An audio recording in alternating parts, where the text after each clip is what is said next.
নমস্কার, দেখছেন talk to Bangla. আমি অভিষেক রয়েছে আপনাদের সাথে। এই মুহূর্তে যে খবর নিয়ে উপস্থিত হচ্ছি, কংগ্রেস বোধহয় এখনো পর্যন্ত জানতো না যে তারা এই অ্যাগ্রেশন নিয়ে রাজনীতি করতে পারে, কারণ সারা দেশ জুড়ে এই মুহূর্তে ইউথ কংগ্রেস যেভাবে ছেয়ে গিয়েছে, রীতিমতন তারা যেভাবে একটা ইস্যুকে ধরে ইউথ কংগ্রেস এবং ভারতীয় জনতা পার্টির মধ্যে যেভাবে টাসল চলছে এবং সেটা রাস্তায় নেমে পর্যন্ত চলছে, সেটা কিন্তু অবশ্যই এই মুহূর্তে একটা নতুন দিশা দেখাচ্ছে যে কংগ্রেস অ্যাগ্রেশনের রাজনীতি করতে পারে। গত 12 বছর ধরে মোদী সরকারের আমলে আমরা এই ধরনের অ্যাগ্রেশনের রাজনীতি কংগ্রেসকে অন্তত করতে দেখিনি। ভারতীয় জনতা পার্টির রাজনীতি করার স্টাইলটাই অ্যাগ্রেশন মুভমেন্ট, এবং তাদেরকে যদি টেক্কা দিতে পারে, আমরা বারংবার বলি যে ভারতীয় জনতা পার্টিকে তাদের স্টাইলে উত্তর দেওয়ার মতন ভারতবর্ষের যে কটা রাজনৈতিক দল রয়েছে, তৃণমূল কংগ্রেস সেই রাজনীতিতে অনেকটা পারদর্শী। কিন্তু সেই জায়গা থেকে এই মুহূর্তে ভারতের জাতীয় কংগ্রেস তারা এবং তাদের মূলত যে youth section Indian youth Congress, তারা কিন্তু বুঝিয়ে দিচ্ছে প্রত্যেকটা ফ্রেমে, প্রত্যেকটা রাজ্যে যে তারাই থাকবে, তাদের আন্দোলনটাই থাকবে। বিষয়টা এই মুহূর্তে খুব পরিষ্কার। ইন্ডিয়ান ইউথ কংগ্রেস একটা ঘটনা ঘটিয়েছে, সেটা এআই সামিট যেটা চলছে ভারতবর্ষে, সেখানে গিয়ে তারা একদম শার্টলেস হয়ে, বেশ কিছু ইউথ কংগ্রেসের সমর্থক তারা একদম জামা খুলে তাদের প্রতিরোধ জানিয়েছে, এবং কম্প্রোমাইজ পিএম, এটা হচ্ছে কোট আনকোট তাদের মূল বক্তব্য, যেটা তারা ছড়িয়ে দিতে চেয়েছিল। এবং সেখান থেকেই এই মুহূর্তে পরপর রাজ্যগুলোতে যেভাবে আন্দোলন হচ্ছে, সেই আন্দোলনের ছবি আপনাদের দেখাবো, কে কি বলছেন গুরুত্বপূর্ণ নেতারা আপনাদের দেখাবো, এবং রাহুল গান্ধী সম্পূর্ণ মুভমেন্টটাকে সাপোর্ট করছে, বিজেপি পড়েছে বেকায়দায়। সমস্তটা দেখার আগে অবশ্যই টক টু বাংলা ইউটিউব চ্যানেলটিকে সাবস্ক্রাইব করুন, এই ভিডিও শেষ পর্যন্ত দেখুন, স্কিপ না করে। আপনাদেরকে প্রথমেই জানাই গুজরাট, যে গুজরাট নরেন্দ্র মোদীর একদম গড় বলে পরিচিত, গুজরাটের মুখ্যমন্ত্রী থেকে প্রধানমন্ত্রী হয়েছে নরেন্দ্র মোদী, সেই গুজরাটে এই মুহূর্তে কংগ্রেসের যে এত সমর্থক রাস্তায় নামতে পারেন, সেই জায়গাটা কিন্তু অভূতপূর্ব একটা ছবি উঠে এসেছে। তার পরবর্তীতে কর্ণাটকে একইভাবে কম্প্রোমাইজ পিএম সেই ধরনের ছবি উঠে আসছে। এবং আপনাদেরকে একটা ভাইরাল ভিডিও দেখাই, মধ্যপ্রদেশের একটা কংগ্রেসের সমর্থক, তিনি বলছেন নিজেকে তিনি সুভাষচন্দ্র বসু এবং ভগৎ সিং এর পরিচয় কংগ্রেস করেন, এবং তিনি কিন্তু গান্ধীবাদী আদর্শ কংগ্রেস করেন না। এটা হয়তো তার ব্যক্তিগত মতামত হতে পারে, কিন্তু তিনি সরাসরি সুভাষচন্দ্র বসুর নাম নিয়ে ভারতীয় জনতা পার্টিকে হুমকি দিয়েছে, এবং সেই হুমকির তাপমাত্রা যে বেশ খানিকটা বেশি, বেশ খানিকটা উষ্ণ করেছে পরিবেশ। আপনারা দেখুন সেই ভিডিও, ভাইরাল ভিডিও। তারপর আসছে বিস্তারিত ব্যাখ্যা। সারা দেশ থেকে এই মুহূর্তে বিভিন্ন ধরনের ছবি উঠে আসছে। मारोगे तो मारेंगे, मैं कह रहा हूं आओगे तो मार खा के जाओगे यहाँ से। और हम भगत सिंह और सुभाष चंद्र बोस को भी मानते हैं,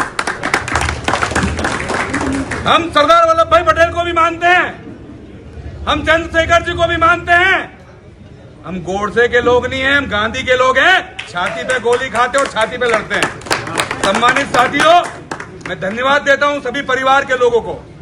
दूसरी बार ये आप सबकी हिम्मत है, आप सबके बलबूते पे, जितने भी इस तरफ हम सब लोग बैठे ना, आप सबके कारण है ये कांग्रेस, आप लोगों के कारण उज्जैन की कांग्रेस। सम्मानित साथियों, और हर परिस्थिति में जितने भी परिवार के लोग यहाँ खड़े हैं, हर बार मुझसे भी आप सब लोग लड़े हैं।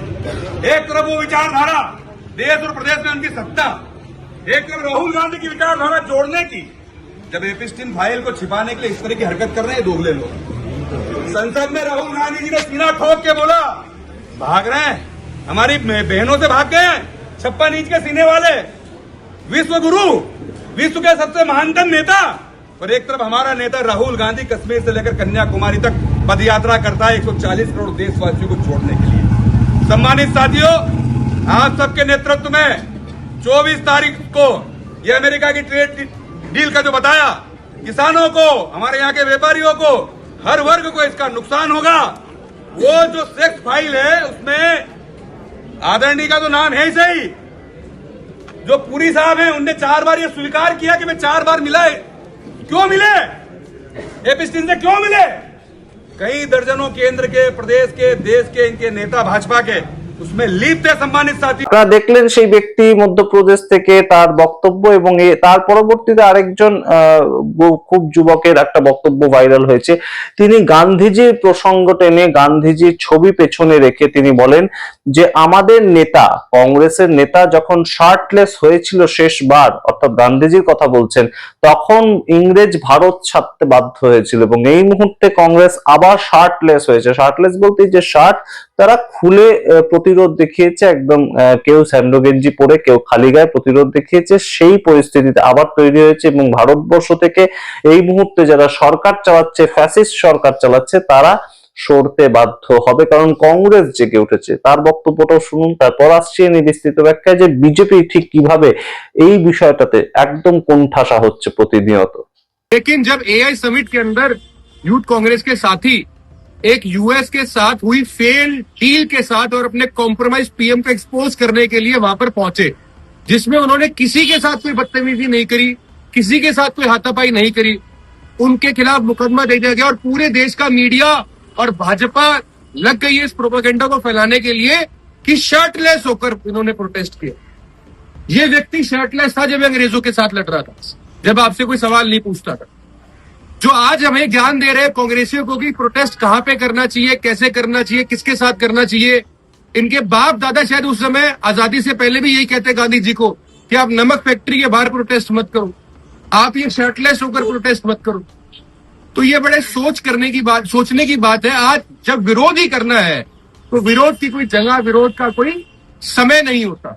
सरकार के खिलाफ अगर हमने अपनी आवाज उठाई, अपनी आवाज बुलंद करी है, तो सोच समझ के करिए और हम अपने साथियों के साथ। আপনারা শুনলেন সেই নেতার বক্তব্য, এবং এই মুহূর্তে সম্পূর্ণ বিষয়টাকে কংগ্রেসের পক্ষ থেকে কিভাবে দেখা হচ্ছে সেটা আগে আপনাদের কাছে একটু ব্যাখ্যা করি। কংগ্রেসের পক্ষ থেকে বিষয়টাকে দেখা হচ্ছে যে রাহুল গান্ধী বা প্রিয়াঙ্কা গান্ধী বা মল্লিকার্জুন খাড়গে তারা যেভাবে ফাইট করছেন সেটা তো করছিলেন, কিন্তু তার পাশাপাশি এই মুহূর্তে ইউথ কংগ্রেস যেভাবে এআই সামিটে গিয়ে প্রদর্শন করেছে, তাদের যে একটা প্রতিক্রিয়া সারা দেশ থেকে তৈরি হয়েছে, সেটা যে খুব গুরুত্বপূর্ণ একটা জায়গা ধারণ করেছে সেটা কিন্তু এই মুহূর্তে পরিষ্কার। এবং রাহুল গান্ধী বা মল্লিকার্জুন খাড়গে তাদের পক্ষ থেকে সম্পূর্ণ বিষয়টাকে সাপোর্ট করা হয়েছে। আপনাদেরকে জানাই যে এই যে এআই সামিটে এটা হয়েছে গিয়ে, সেটা রাহুল গান্ধী বা মল্লিকার্জুন খাড়গে তাদের কাছে খবর ছিল না, অর্থাৎ কংগ্রেসের উচ্চতর নেতৃত্ব তাদের কাছে খবর ছিল না। এটা ইউথ কংগ্রেসের একটা পার্সোনাল এজেন্ডা, এটা এবং এজেন্ডা ওরিয়েন্টেড এটা প্রোটেস্ট তারা করতে গিয়েছিল, এবং সেটা এই মুহূর্তে যে এতটা প্রভাব ফেলবে সমাজে সেটা যখন কংগ্রেস দেখছে, কংগ্রেস কোনো মতেই তাদের যে ইউথ শাখা তাদেরকে যে তাদের ভুল করে ফেলেছে, তারা ঠিক করেনি এই কাজটা, এই ধরনের রাজনীতি তারা আর করবে না। এবং সেই যে করবে না এই সিদ্ধান্ত সম্পূর্ণভাবে সাপোর্ট করছেন রাহুল গান্ধী থেকে শুরু করে মল্লিকার্জুন খাড়গে, এবং বিজেপি এই মুহূর্তে যে জায়গায় রয়েছে সেই জায়গাটা কিন্তু আরো একবার প্রকট হয়ে যাচ্ছে। কেন? তার কারণ আপনাদেরকে বলি যে কম্প্রোমাইজড পিএম এই কথাটা সাধারণ মানুষের মধ্যে পৌঁছে যাচ্ছে। কেন কম্প্রোমাইজ? তার কারণটা হচ্ছে রাহুল গান্ধী প্রথম এই বাক্য বন্ধ বা শব্দ বন্ধ ব্যবহার করেন প্রাইম মিনিস্টার নরেন্দ্র মোদীর প্রতি। তার কারণটা কি? তার কারণটা হচ্ছে এই মুহূর্তে যেভাবে ট্রেড ডিলটা আমেরিকার সঙ্গে হয়েছে সেটা এপস্টিন ফাইলের চাপেই হয়েছে, তেমনই বক্তব্য রেখেছেন রাহুল গান্ধী, এবং সেই জায়গায় তিনি কম্প্রোমাইজ করেছেন।